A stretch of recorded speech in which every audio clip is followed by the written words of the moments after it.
Bueno, hoy es un día muy especial porque estamos en la ciudad de Medellín, en Colombia, y en la casa de uno de los más capos de la música en nuestro idioma, Juanes, quien hoy nos va a presentar Vida Cotidiana y ha tenido la gentileza de eso, de abrirnos las puertas de su casa. Muchísimas gracias por ese detalle.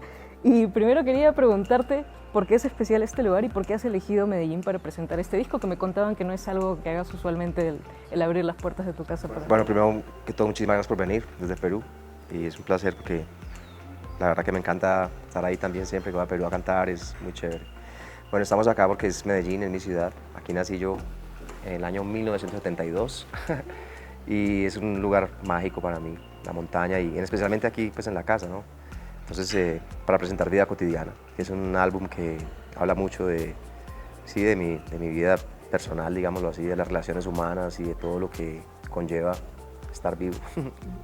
Bueno, yendo a este disco, me acuerdo que vi el documental de Origen, el disco que precede a este, y una cosa que me llamó mucho la atención fue que mencionaste que por iniciativa, por consejo de Juan Luis Guerra habías empezado a estudiar armonía. Sí. Y te lo menciono porque cuando escucho este disco siento a un músico que se está divirtiendo con todos los recursos nuevos que tiene.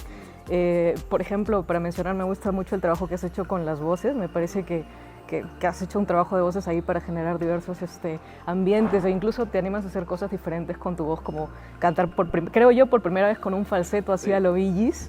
Sí, yo creo que es eso, es como regresar hacia todos esos orígenes, digamos, de mi música, de la música popular, porque fue lo primero con lo que yo me acerqué a la música. Realmente yo aprendí a tocar la guitarra escuchando música latinoamericana, pues, ¿cierto?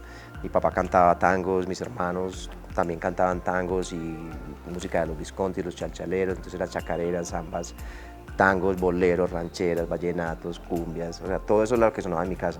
Bueno, el disco también en la parte lírica es bien interesante, creo que es una fotografía de un poco de tu lado familiar también.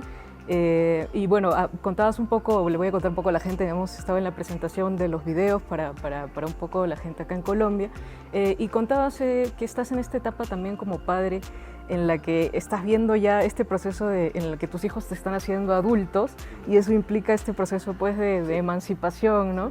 Y hay esta canción que quería leerles un poco la letra a la gente, que seguramente ya cuando salga el video van a poder ver un poco más, pero en el tema Vida Cotidiana, que le da nombre al disco, dices: he perdido los valores en mi forma de adorarte, pero quiero confesarte que maldigo mis errores, mira que tú le pones los colores a mi vida cotidiana y no aguanto otra semana sin hallarme en tu mirar. ¿Qué momento inspiró esa letra tan fuerte, ¿no? Sí, es increíble, bueno, son momentos duros porque fue concretamente una situación con mi hija mayor, que en ese momento era adolescente, o sea, tenía 17 años y estaba en ese proceso, digamos, como de despegarse de ser la niña a ser una mujer. Y obviamente para mí era inconcebible, o sea, no podía entender que eso estaba pasando, pero más aún sabiendo yo que pasé por lo mismo cuando tenía 17, pues yo, no, como ya uno se enfrasca ahí, era muy difícil entender, entonces generaba muchos conflictos, muchas discusiones, diferencias, incluso con mi esposa también, y todo eso me generó una tristeza porque llegué a un punto en donde era invisible para ella. Porque como que yo siempre le hablaba, tienes que no sé qué, tienes que no sé qué, y ella empezaba a sentir que yo siempre estaba como regañando. Y eso fue muy loco, ¿no? Cuando logré caer en cuenta de lo que me había pasado, pude como escribir esas palabras y ese sentimiento que viene de ahí. Es un amor inmenso, pero como uno también se equivoca como papá, pues pero es más por el amor que uno tiene, que una vez no comprende muy bien cómo entender esas libertades que tienen que tener los hijos también, ese balance entre la disciplina y la moral, pero también las libertades que tienen que tener. Entonces, ¿eres un papá muy estricto? No, cero, no.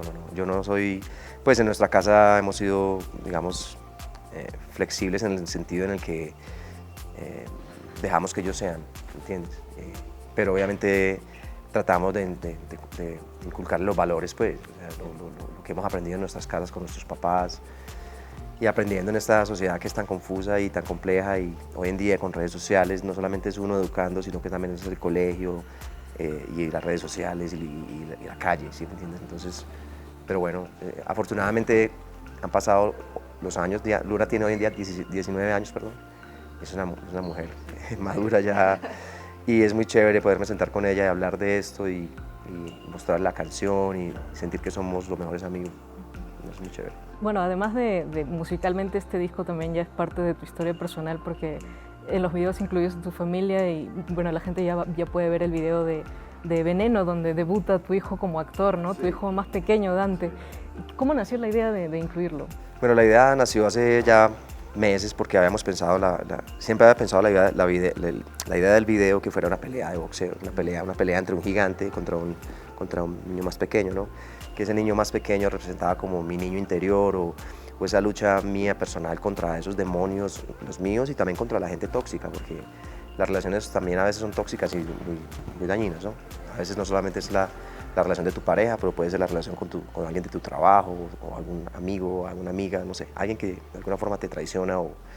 Y era esa pelea. Entonces, cuando teníamos la idea del boxeo, pues Dante, desde muy chico, desde que tenía 7 años, estaba metido en karate, después se metió en jiu-jitsu, en lucha libre, es un boxeador. Pues a veces cuando me dice que papá, es que yo quiero boxear, yo no, espérate, porque me imagino pues él ama eso.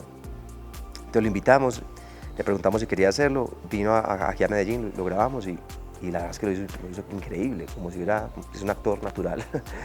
Entonces fue muy emocionante poder trabajar además pues con mi hijo en ese video, que me representaba un poco, sí, de alguna manera, sí.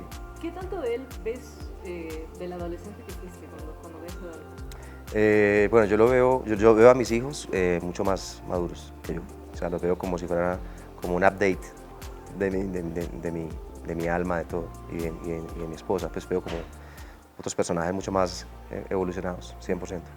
No solamente a ellos, pero yo creo que a muchos de esa generación.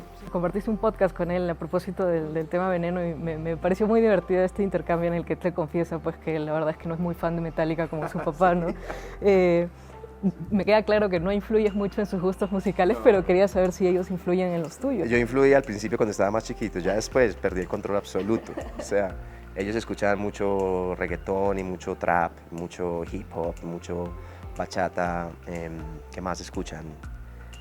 Les gusta mucho toda la música, pues como latina en general, y ellos influyen en mí.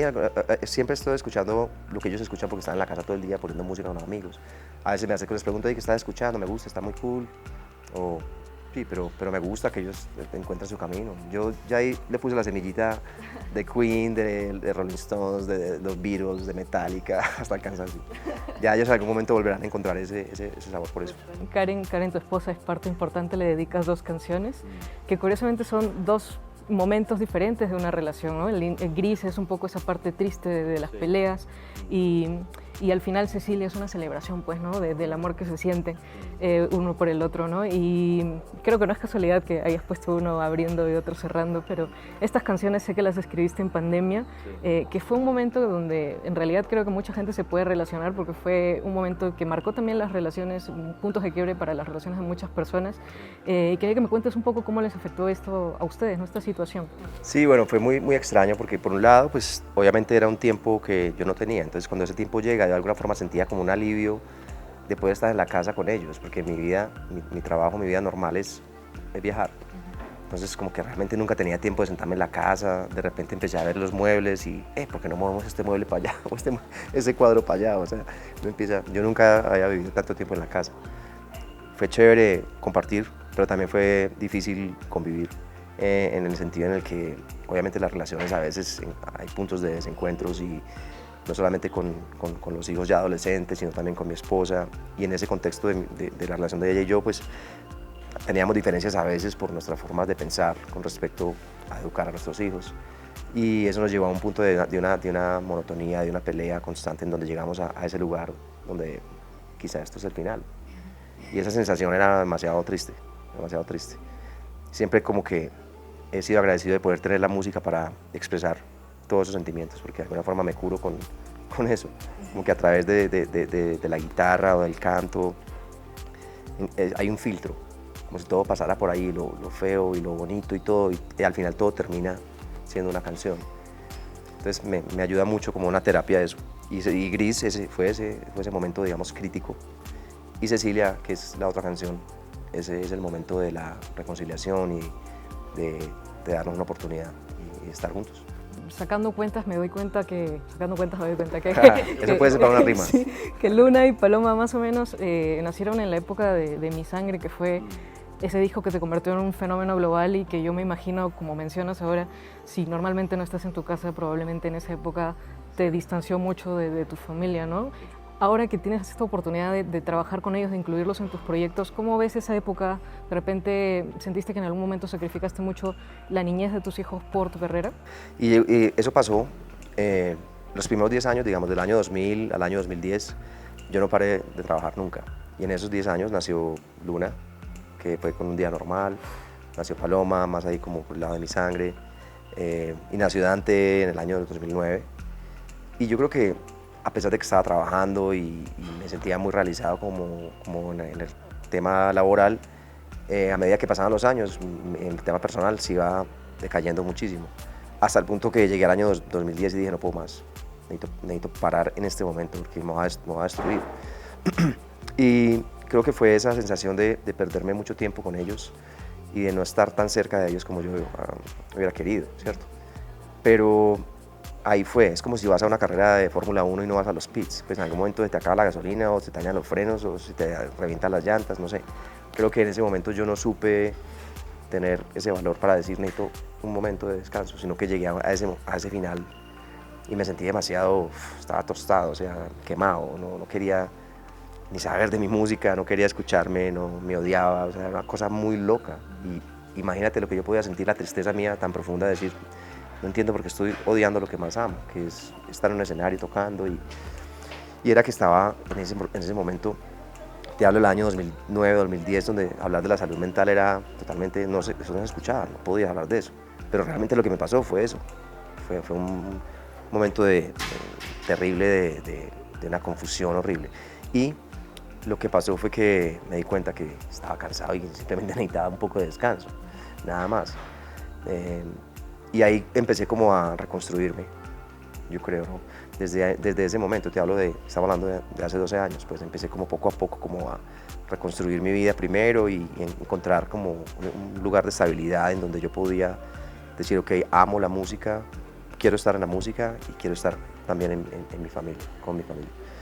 Y así ha sido una construcción muy hermosa, ha sido hermoso, o sea, yo me siento demasiado feliz de lo que me ha tocado vivir y no me arrepiento para nada de ninguna decisión, porque si no hubiera sido así, a pesar de que ha sido obviamente también en momentos difíciles, hoy estoy en una plenitud absoluta, ¿sí me entiendes? Hacer la música que yo escucho, digo, eso es lo que yo quiero hacer, esto es lo que a mí me gusta, más allá de los likes o de los views o de la fama o la popularidad, hago la música que me sale del alma. Y eso poderlo decir con tranquilidad me genera mucha tranquilidad. Y a eso sumarle que tengo la mejor relación con mi esposa y con mis hijos, ¿entiendes? Que vivimos juntos y que ya en este momento podemos de pronto trabajar juntos de alguna manera, hacer cosas juntos, es realmente muy gratificante para mí. Bueno, además de esta frase que ya se ha vuelto símbolo dentro de tus canciones, que es de Colombia para el mundo, papá, siempre en todos tus discos hay una canción que hace un ejercicio de memoria, que es algo muy importante también, dentro de las situaciones de drama que ha vivido tu país, en especial tu ciudad, ¿no? Y en este disco no es la excepción, está la canción Desaparecida, que es un tema que personalmente me ha gustado mucho. Y te cuento un poco porque siento que ahora, a través de la música, además de lo que tú has venido haciendo en tu carrera, hay un cambio de visión de lo que era Medellín, de lo que era Colombia. Me pasaba ahora en Migraciones cuando llegué que muchos de los turistas que llegaban hablaban de que tenían curiosidad por artistas básicamente de reggaetón también, ¿no? Sí, sí, sí. ¿Cómo ves tú esa nueva visión que tiene la gente a través de la música de tu ciudad? Me gusta mucho, sinceramente, me gusta demasiado porque Medellín ha tenido una transformación, pues te puedo hablar de los últimos 20 años, increíble. O sea, brutal. Aquí lo que está pasando con la música es alucinante, con el reggaetón, con lo urbano, los productores, intérpretes, compositores. Pues no solamente eso, digamos que eso es lo que ves en el mainstream, pero aquí lo que pasa con la moda, por ejemplo, es una locura. Lo que pasa con la arquitectura, lo que pasa con la literatura, con las películas, los directores nuevos, gente súper joven haciendo cosas increíbles. La poesía, pues es una ciudad que está vibrando en creatividad y en tecnología. Aquí también hay muchas compañías que están haciendo videojuegos, están haciendo, o sea, inteligencia artificial. Pues la ciudad está vibrando de verdad en el campo creativo como nunca antes. Y para mí eso, el deporte también. Y eso me encanta porque aquí nosotros vivimos una época muy oscura. y desafortunadamente fue una época que sigue estigmatizando un poco a Medellín y a Colombia en el mundo, pues. Y la gente sabe es que cuando vienen aquí a Medellín se dan cuenta que eso es una locura y es una maravilla. Y hoy en día caminar en Medellín es muy loco porque vos llegas a un lugar a caminar, a un restaurante, pasas por las mesas y gran mayoría de las personas son extranjeros. Eso es una locura, nunca habíamos vivido eso. Y quería preguntarte si sientes que el tiempo te ha dado la razón, porque ahora queda claro que no es necesario cantar en inglés para ser un fenómeno mundial, ¿no? Sí, definitivamente, creo que sí. Y sobre todo porque cuando vos cantás en otro idioma, solamente el ejercicio de los músculos, de la lengua y de la pronunciación, inmediatamente te corta el sentimiento, porque tienes que estar pensando tanto en cómo se pronuncia, que ya no estás pensando en lo que estás diciendo. Obviamente que hay gente que lo ha hecho muy bien y le ha ido muy bien y todo, pero en mi caso personal yo me siento muy tranquilo y hoy en día pues ni pensar en eso, es que al contrario, cantar en español está bien. Y quería saber si tú sabías qué significa Juane, la palabra Juane en el Perú. Sí, significa eso, es un plato de arroz, ¿no? Sí, es un plato típico además de la selva peruana. Sí. Te quería mostrar también un video que se hizo viral, precisamente hace poquito estuviste allí. Y nosotros, como todo país latinoamericano, tenemos muchos problemas, pero nos preciamos de que tenemos un gran sentido del humor. Es que el humor es demasiado importante. Y este video se hizo viral porque en tu concierto a alguien se le ocurrió llevar un Juane. Y no sabes, por todos lados se viralizó este video. Cool. No te dejo cuenta porque está en primera fila, pero me pareció muy gracioso eso. Ahí está. Sí, eso es el Juane, el famoso Juane. Nunca lo has probado. Es como un tamal, ¿cierto? Es como un tamal redondito, así. Bueno, y te mencionaba esto también porque, no sé, de repente un poco casi sin querer, siento que estás muy relacionado también al Perú. A través de tu música creo que me pasa como a muchos compatriotas que encuentro sonidos de cumbia peruana, ¿no? Y quería saber si tú tenías ahí una relación, conocías un poco de la música peruana. Sí. Me ha pasado eso constantemente, que escucho alguna canción, algún riff en la guitarra muy popular, ¿entiendes? Y me doy cuenta que es peruano y yo, así, ok, listo, vale. Y no solamente de la cumbia, sino también del punk y del rock peruano, de cómo influyeron de una manera incluso mucho antes que en Colombia o que en México o que en otros lugares, eso. Los famosos Exacto. Y eso me gusta mucho porque hay una psicodelia, digamos, en ese sonido, incluso de la cumbia peruana, que me gusta bastante, y del vals peruano, que es también muy popular.